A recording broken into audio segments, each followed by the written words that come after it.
తెలంగాణపై సీఎం కిరణ్ మరోసారి విషం చిమ్మారు. మూజువాణి ఓటుపై సీఎం కిరణ్ అడ్డగోలుగా వాదనలు వినిపించారు. తాను మాత్రం అసెంబ్లీలో అన్ని నిజాలే చెప్పానని సీఎం కిరణ్ కుమార్ రెడ్డి తన తొండి వాదనే వినిపించారు. ఇవాళ ఆయన క్యాంపు కార్యాలయంలో మీడియా సమావేశంలో మాట్లాడుతూ అసెంబ్లీలో తానేం తొండి ఆట ఆడలేదని సీఎం మళ్లీ తొండి మాటలు మాట్లాడారు. అసెంబ్లీకి బిల్లు వస్తే ఓడించి పంపుతామని చెప్పాను, అలాగే ఓడించానని సీఎం కిరణ్ కుమార్ రెడ్డి మళ్లీ తన నైజాన్ని చూపించారు.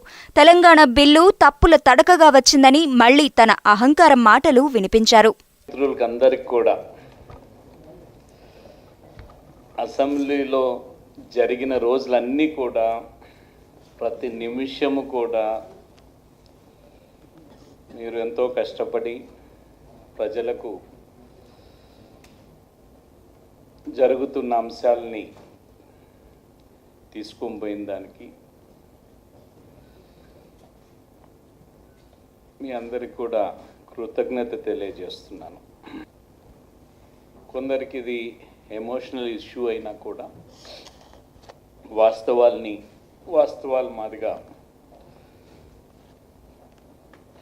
చూపించడం జరిగింది. ఇవన్నీ కూడా జరిగిన అంశాలు, దానికి ఉన్న తాత్పర్యాల్ని జరిగిన తర్వాత కూడా వివిధ అర్థాలు తీసుకొని రావటం జరిగింది.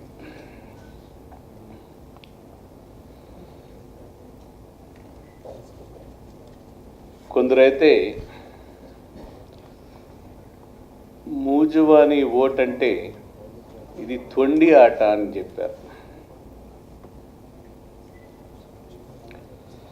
ప్రజాస్వామ్యంలో ప్రత్యేకంగా పార్లమెంట్లో కానీ అసెంబ్లీలో కానీ 80% 90% బిల్లులు మూజువాణి ఓటుతోనే పాస్ కావటం జరుగుతుంది. ఇటీవల పార్లమెంట్లో పాస్ అయిన లోక్పాల్ బిల్ కానీ, లేక ఆహార భద్రత బిల్ కానీ, లేక ఈ 3 రాష్ట్రాలు జార్ఖండ్, ఛత్తీస్గఢ్ అండ్ ఉత్తరాంచల్ రాష్ట్రాలు అవి చేటు కూడా మూజువాణి ఓటుతోనే పార్లమెంట్లో జరిగింది. మూజువాణి ఓట్ అంటే అన్ఛాలెంజ్డ్ ఓట్, అంటే సవాలు చేయనిది. అన్అపోజ్డ్ ఓట్, వ్యతిరేకం చేయనిది. అది ఒక పద్ధతి లెజిస్లేటివ్ ప్రాక్టీసెస్లో.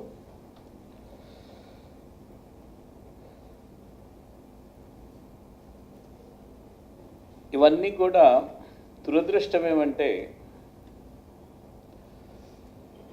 మేము ఇంత సీనియర్ లెజిస్లేటర్లము, పార్లమెంటేరియన్సము, మేము ఇంత తలలు పండిన నాయకులము, తలలు పండిన మేధావులు అని చెప్పుకునేవారు కూడా పదవి ఆకాంక్షలో సమైక్యవాదులేమో విభజనవాదులయ్యారు, విభజనవాదులేమో సమైక్యవాదులయ్యారు.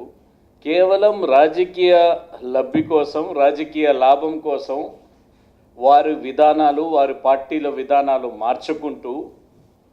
మార్చుకుంటూ వస్తున్నారు. రాష్ట్ర భవిష్యత్తు, ప్రజల భవిష్యత్తు దృష్టిలో పెట్టుకోకన్నా చేయటం చాలా శోచనీయం. మీరు గమనిస్తే ఎక్కడ కూడా మా విధానంలో మార్పు లేదనేది గమనించాలి. సీమాంధ్రకు సంబంధించిన ఎంపీలు కానీ, మంత్రులు కానీ, ఎమ్మెల్యేలు కానీ, కౌన్సిల్ సభ్యులు కానీ ఎక్కడ మార్పు చేసుకోలేదు మా విధానంలో. వీటిల్లో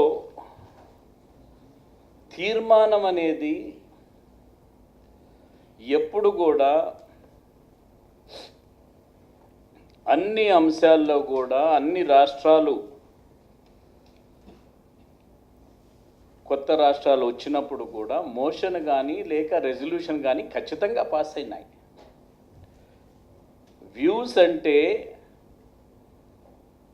హౌస్ వ్యూస్ అంటే ఖచ్చితంగా రెజల్యూషన్ కానీ మోషన్ కానీ మనకి ఇష్టం వచ్చినట్టు మనం అర్థాలు తీసుకొని మనకి ఇష్టం వచ్చినప్పుడేమో అవి మోషను, అవి ఇష్టం లేనప్పుడేమో అవి రెజల్యూషన్ కాదు అనడం చాలా ప్రజలను మభ్య పెట్టడమే. భారతదేశంలో ఇప్పటి వరకు ఏ రాష్ట్రము కూడా అసెంబ్లీలో తీర్మానం వీగిపోయిన తర్వాత కొత్త రాష్ట్రం ఏర్పడింది లేదు. ఎక్కడ కూడా మీరు పెద్ద రాష్ట్రాలు తీసుకున్నా కూడా ఏదో ఒక కమిషన్నో లేక స్టేట్ రీఆర్గనైజేషన్ కమిటీనో జ్యుడిషియల్ కమిషనో లేక పెద్ద రాష్ట్రాలుగా ఉన్న అవి కూడా తీర్మానం ద్వారానే రాష్ట్రాలు ఏర్పాటు జరిగాయి తప్ప ఆ రోజు ఆంధ్ర రాష్ట్రం జరిగినా లేక మొన్న మధ్యప్రదేశ్ నుంచి లేక బీహార్ నుంచి లేక యూపీ నుంచి 3 రాష్ట్రాలు వచ్చాయంటే కొత్తవి. వాటి మూడిట్లో కూడా పెద్ద రాష్ట్రములో తీర్మానం వచ్చిన తర్వాతనే చిన్న రాష్ట్రాలు ఏర్పాటయ్యాయి. ఎక్కడ కూడా అసెంబ్లీలో తీర్మానం కాంది ఇంతవరకు రాష్ట్రం ఏర్పాటు అనేది జరగలేదు స్వాతంత్రం వచ్చినప్పటి నుంచి. ఇదే కాదు, కొందరు ఈ తీర్మానం ఒక చెల్లని కాగితం అని చెప్పారు. తెలుగు రాష్ట్రం ఏర్పడేదానికి తెలుగు ప్రజలు ఎంతో త్యాగాలు చేసిన తర్వాతనే ఈ మొట్టమొదట ఆంధ్ర రాష్ట్రం కానీ ఆంధ్రప్రదేశ్ రాష్ట్రం కానీ ఏర్పడిందని మర్చిపోకూడదు. వారు త్యాగాలు ఈ రెజల్యూషన్లో జతపరిచి ఉన్నాయి. ఈ రాష్ట్రం అభివృద్ధి జరిగి ఈ 57 సంవత్సరాలు ఇంత అభివృద్ధి జరిగిందంటే ఈ రాష్ట్ర ప్రజల ఒక కష్టం దాగి ఉన్నది ఈ రెజల్యూషన్లో. మనం దేశంలోనే అన్ని రాష్ట్రాల కంటే ప్రథమ స్థానంలో ఉన్నామంటే అది ప్రజల ఒక కష్టం దాగి ఉంది.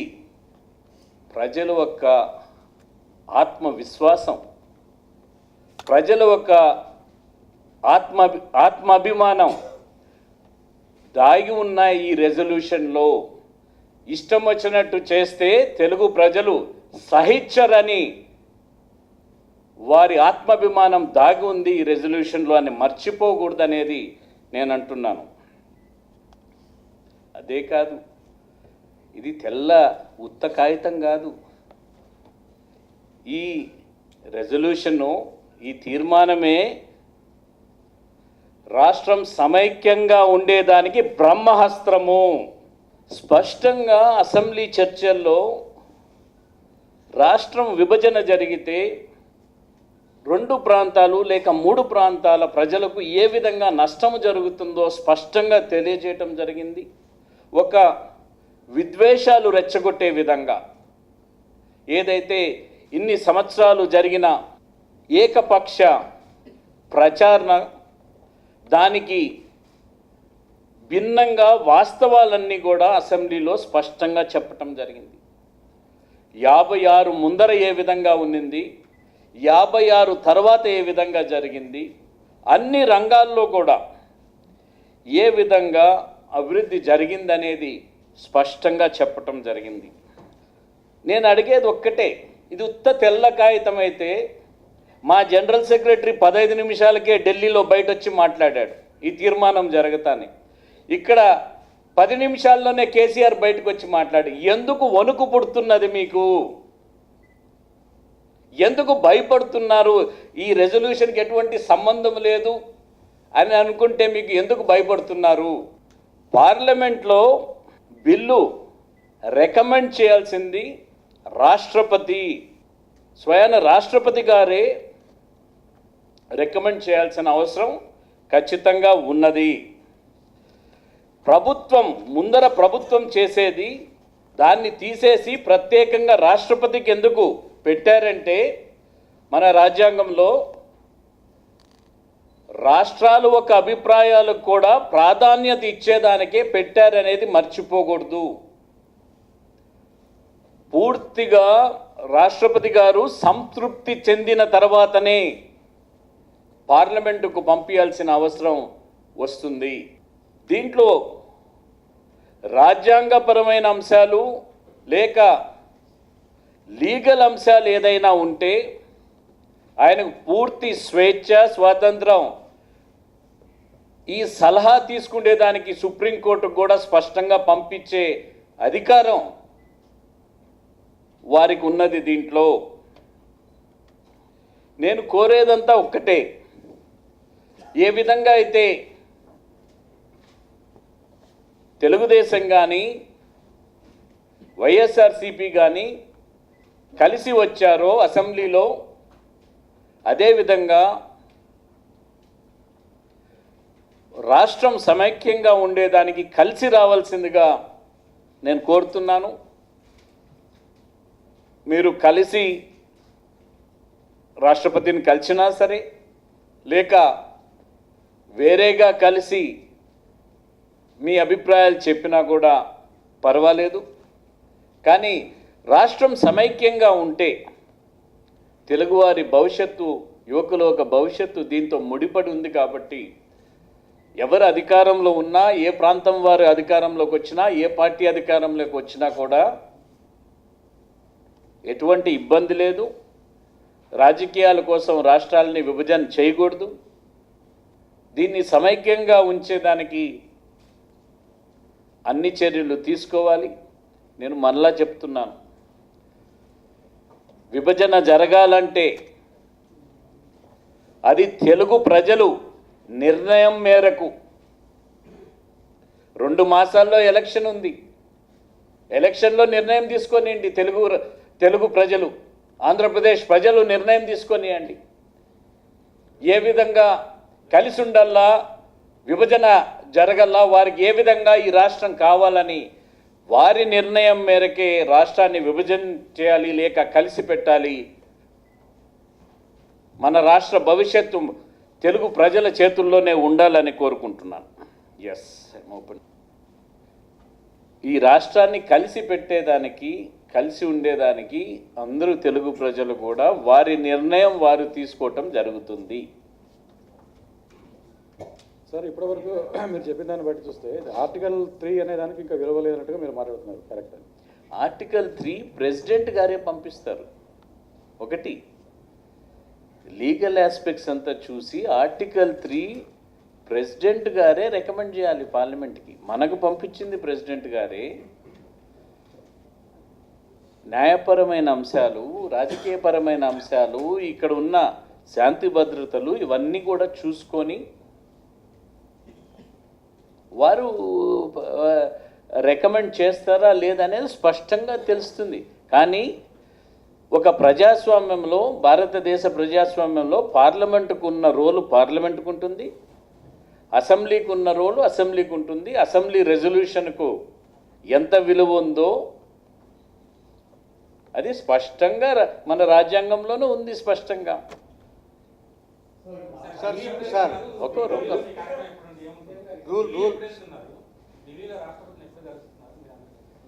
టైం అడిగామని వచ్చినప్పుడు కలుస్తాం.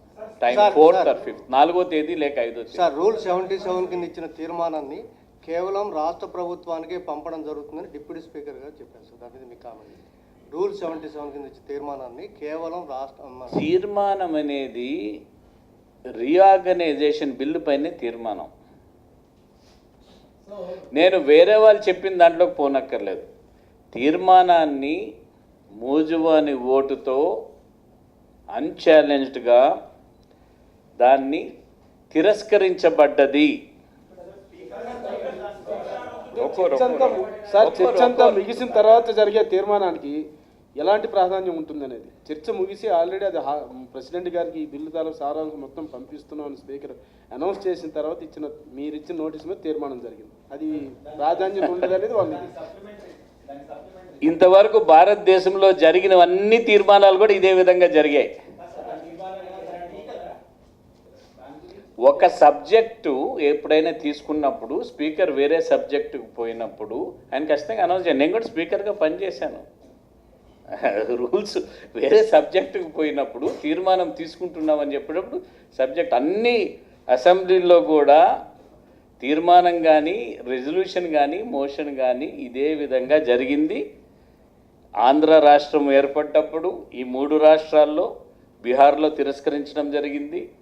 వేరే రాష్ట్రాల్లో వారి ఏకగ్రీవంగా దాన్ని చేయటం జరిగింది. ఇప్పుడు ఎవరైనా కాదు ఎవరైనా డివిజన్ కావాలని కోరి డివిజన్లో ఓటు వ్యతిరేకం పడిందంటే అది ఇన్ని ఓట్లు ఒకరికి ఇన్ని ఓట్లు కలిసి ఉండేదానికి ఇన్ని ఓట్లు విభజన జరిగేదానికి అని ఉండేది. ఇది ఇప్పుడు ఏకాభిప్రాయమే కదా, టెక్నికలే కదా. ఇప్పుడు తీర్మానం వీగిపోయింది, చేరుతుంది ఖచ్చితంగా. రాష్ట్రపతి గారు పంపించారు కాబట్టి ఖచ్చితంగా చేరుతుంది. తీర్మానం గెలిచింది, బిల్లు వీగిపోయింది కాదు. ఈ బిల్లును తిరస్కరిస్తూ తీర్మానం బిల్లు వీగిపోయింది. చూస్తారు కదా, రెండు నెలల్లో చూస్తారు కదా మీరు ఎంత మద్దతు, నేను చెప్పిన వాస్తవాలకి ఎంత మద్దతు ఉందో లేదో మీరు చూస్తారు కదా రాబోయే రోజుల్లో. అంటే ఇప్పుడు ఏకగ్రీవంగా అయింది కదా, ఇంకా నేను మద్దతు ఉందా లేదా అని ఎట్ట చెప్పేది కాదు. ఆహార భద్రత బిల్లు కానీ లేక లోక్పాల్ బిల్లు కానీ లేక ఈ 3 రాష్ట్రాల పార్లమెంట్లు అన్నీ కూడా మూజువాని ఓటుతోనే జరిగాయి. తెలంగాణ కూడా అదే పరిస్థితిలో సార్ తెలంగాణ కూడా మూజువాని ఓటుతోనే పార్లమెంట్లో నెగ్గుతుందని భావిస్తున్నారా? ఆ 3 రాష్ట్రాలు చూద్దాం. అది నేను కృష్ణానది తీరాన పులిచింతల నేను ప్రారంభించిన రోజు చెప్పాను, దీన్ని ఓడించి పంపిస్తాం, చూస్తాం ఎట్లొస్తుందో అని ఆ రోజు చెప్పాను.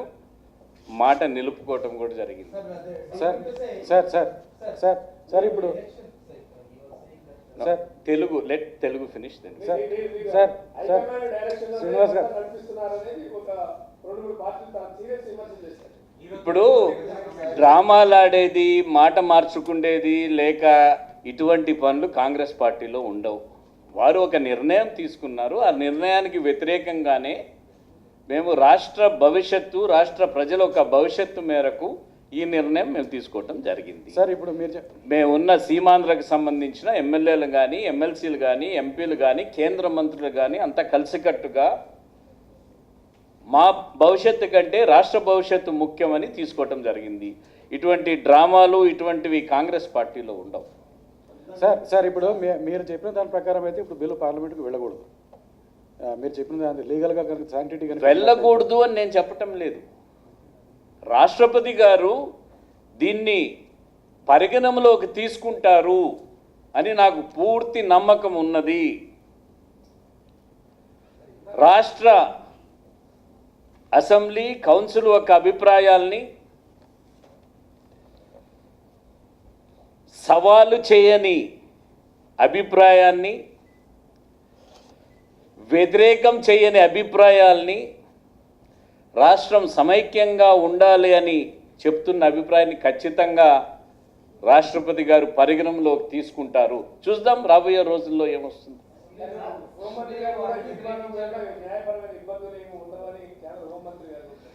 ఇప్పుడు కేంద్ర ప్రభుత్వం, కాంగ్రెస్ పార్టీ, టీఆర్ఎస్ వీళ్ళందరూ ఒక పక్క ఉన్నారు, మేము ఒక పక్క ఉన్నాం.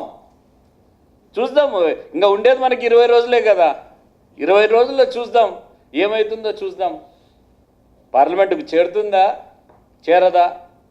పార్లమెంటుకి చేరితే పార్లమెంట్లో ఏమవుతుంది అన్నీ మనం ముందరే తెలుస్తాయి కదా.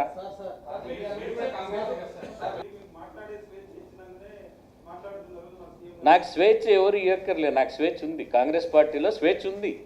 కాంగ్రెస్ పార్టీలో స్వేచ్ఛ ఎవరు ఇవ్వరు.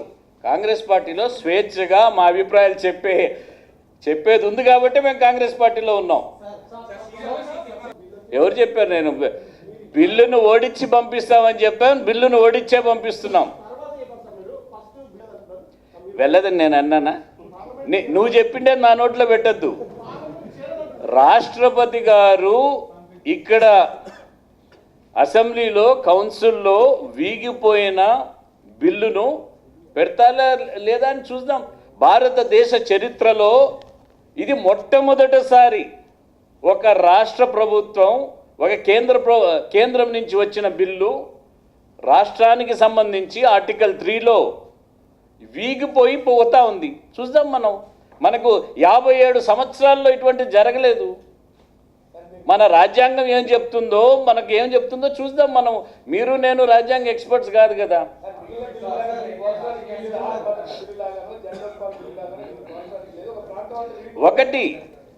ఒకటి వీగిపోయింది, 2 తప్పులు తడగ్గా వచ్చింది. ఈడ బిల్లే సమగ్రంగా రాలేదు.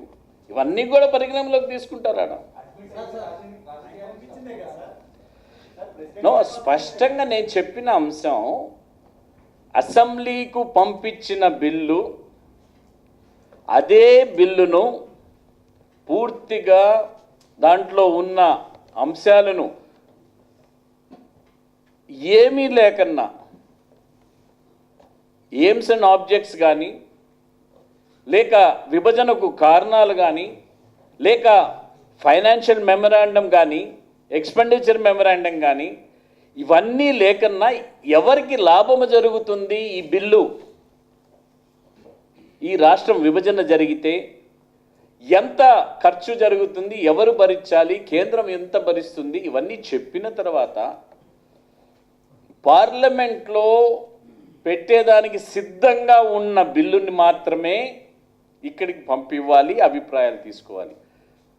పూర్తిగా aims and objects and reasons for bifurcation ఖాళీగా పెట్టేసి మీ అభిప్రాయాలు ఇవ్వండి. దేనిపైన అభిప్రాయాలు ఇచ్చేది? హోమ్ మినిస్ట్రీ, ప్రెసిడెంట్ మాకు రిఫర్ చేయడు. ఫర్ యువర్ ఇన్ఫర్మేషన్, హోమ్ మినిస్టర్కు ప్రెసిడెంట్ గారు పంపించి వారు పంపిస్తారు. ఇప్పుడు కూడా మనం పంపించేది హోమ్ మినిస్టర్కే పంపిస్తాం. లీగల్గా ఇప్పుడు చూస్తారు. ఇప్పుడు ఇవన్నీ కూడా, ఈ అంశాలన్నీ కూడా పార్లమెంటుకు పోయే ముందర లీగల్గా వెరిఫై చేస్తారు. 9,072 అమెండ్మెంట్స్ వచ్చాయి. నీరు ఇబ్బంది జరుగుతుందని చెప్పలేదా? కరెంట్ ఇబ్బంది జరుగుతుందని చెప్పలేదా? లా అండ్ ఆర్డర్ ఇబ్బంది లేదు, 2 రాష్ట్రాలకి అని చెప్పాం. నీరు 2 రాష్ట్రాలకి ఇబ్బంది జరుగుతుంది.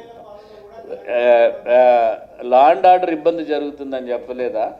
లేక నక్సలిజంలో ఇబ్బంది జరుగుతుందని చెప్పలేదా? లేక ఎక్స్ట్రీమిజంలో ఇబ్బంది జరుగుతుందని? ఒక ప్రాంతం కాదు, 2 ప్రాంతాలకు కూడా. మీరు ఆడ అసెంబ్లీలో జరిగినప్పుడు నువ్వు లేవా? అసెంబ్లీలో ఎంత రాద్ధాంతం చేశారు? ఒకటి, అసెంబ్లీలో ఒక్కరోజు నాకు ఆరోగ్యం బాగలేకనంటే ఎంత రాద్ధాంతం చేశారు? అసెంబ్లీలో మధ్యప్రదేశ్లో అంతా కూడా అడ్వకేట్ జనరల్కి పంపించి దాన్ని పూర్తిగా పరిశీలన చేసి 15 రోజుల తర్వాత పెట్టారు. వేరే రాష్ట్రాల్లో పూర్తిగా లీగల్గా స్క్రూటినైజ్ చేసిన తర్వాత, ఇక్కడ ఏదో కొంప మునిగినట్టు అప్పుడే పెట్టేయాలని గొడవ చేసి ఇన్ని రాద్ధాంతం చేసినట్టు మీరంతా చూశారు కదా.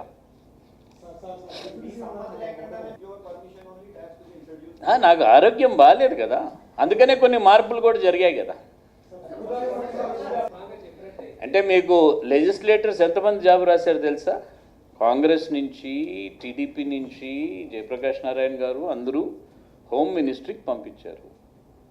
త్రూ స్పీకర్ గారి ద్వారా, చీఫ్ సెక్రటరీ ద్వారా హోమ్ మినిస్టర్కి పంపించారు. 2 లేఖలు పంపించాం డీటెయిల్స్ పంపిమని. వారు ఇచ్చిన సమాధానం అంతా కూడా, ఆ డీటెయిల్స్ మీకు అసెంబ్లీలో చెప్పాను కాబట్టి ఇప్పుడు మళ్ళీ దాంట్లోకి పోనక్కర్లేదు. ఇది అసలు డ్రాఫ్ట్ బిల్ అనే చెప్పేశాడు ఆయన. బిల్లే కాదు, డ్రాఫ్ట్ బిల్ ఇది అని. మా ఇష్టం వచ్చినట్టు మార్చుకుంటాం, మేము ఇవ్వనక్కర్లేదు మీకు సమాధానం అని చెప్పాడు.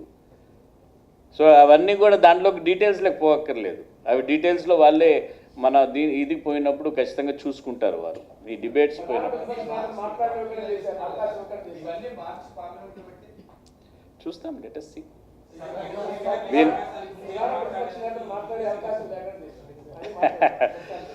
ప్రధాన ప్రతిపక్ష నాయకునికి కూడా నేను అవకాశం ఇవ్వాల్సిన అవసరం లేదు. 9 సంవత్సరాలు దగ్గర ముఖ్యమంత్రిగా ఉన్నాడు, దగ్గర ఇప్పుడు 10 సంవత్సరాలు అపోజిషన్ లీడర్గా ఉన్నాడు. హౌస్లో ఏ విధంగా మాట్లాడాలని తెలియకన్నా అంటే నేనేం చేసేది?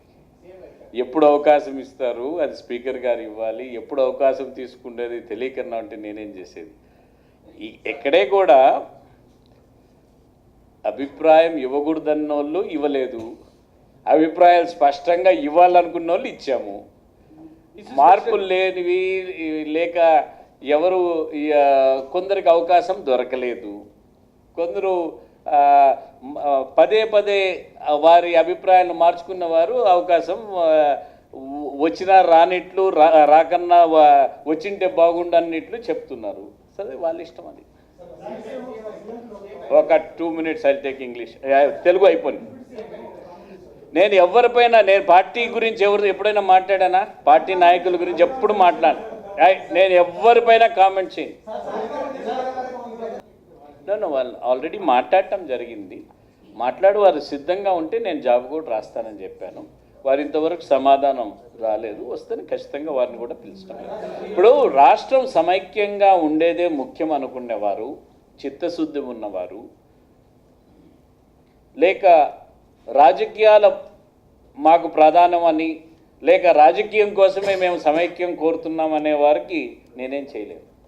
రాష్ట్రమే ముఖ్యం, రాష్ట్రం సమైక్యంగా ఉండాలి, రాష్ట్రం సమైక్యంగా ఉంటే ఎవరు అధికారంలో ఉన్నా కూడా పర్వాలేదనే భావాలు ఉండేవారందరినీ కూడా కలిసికట్టుగా రాష్ట్రాన్ని సమైక్యంగా పెట్టేదానికి రాండి అని కోరుతాం చెప్తాం. వారు కూడా మాతో కలిసి ఉన్నారు కదా, వారు కూడా మాట్లాడారు, అందరూ కలిసి మాట్లాడారు, అందరూ కలిసి చేశారు. వాయిస్ ఓట్లో వారు కూడా భాగస్వామ్యం ఉంది. అందరూ కలిసి రాష్ట్రం సమైక్యంగా ఉండాలి అనే అభిప్రాయం ఉండే వాళ్ళందరినీ కోరుతున్నాను. నిన్ను కూడా కోరుతున్నాను, నిన్నంటే మీడియాను కూడా కోరుతున్నాను. కానీ మీడియా నిజంగా మొట్టమొదటిసారి ప్రతి క్షణం కూడా ఉత్కంఠ లేపే సస్పెన్స్ ఉన్న సమయంలో కూడా మీరందరూ కూడా ప్రజలకు వాస్తవాల్ని అందజేసి బాగా చేశారని మరోమారు కృతజ్ఞత తెలియజేస్తున్నాను. English. My primary hope is with the Constitution of India.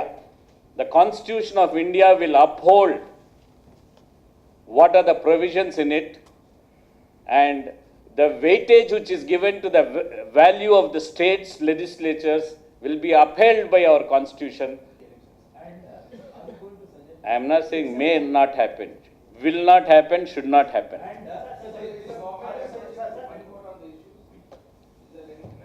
Good idea. Good idea, I said. Not yet thought about it, you have given a good idea. If I meet more often with the media people, I'll get better ideas actually. Exchange of ideas and will be there. See, I have never spoken in advance about anything. Whatever has to be done to keep the state united, we are trying to do that. We are trying to do it for the welfare and for the future of the Telugu people. I don't want to suggest anything. The Telugu people should be given the liberty to select whether their state should be divided or it should be united. Yes, it is hardly 2 months. You have got 13 days of parliament. Why should you hurry up things? What is the hurry? You are saying you have waited from so many years.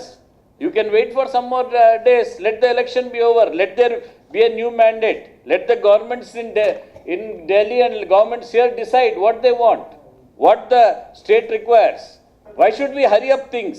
See, seeking support is not the issue.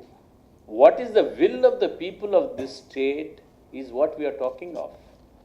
The will of the people of this state, through both the resolutions, unchallenged resolutions in the House, want the state to be united. That is what we are requesting. That is what we will fight for. No, I have not yet thought of it. See, all of us are sitting together, all our MLAs, MLCs, ministers. central ministers, MPs, then we will decide the course of action, what will be done in Delhi. First time ఏం కాదు, ముందరే చెప్పాను, నువ్వు విన్నట్లేదు, ముందర కూడా చెప్పాను. Thank you very much and thank you for the cooperation.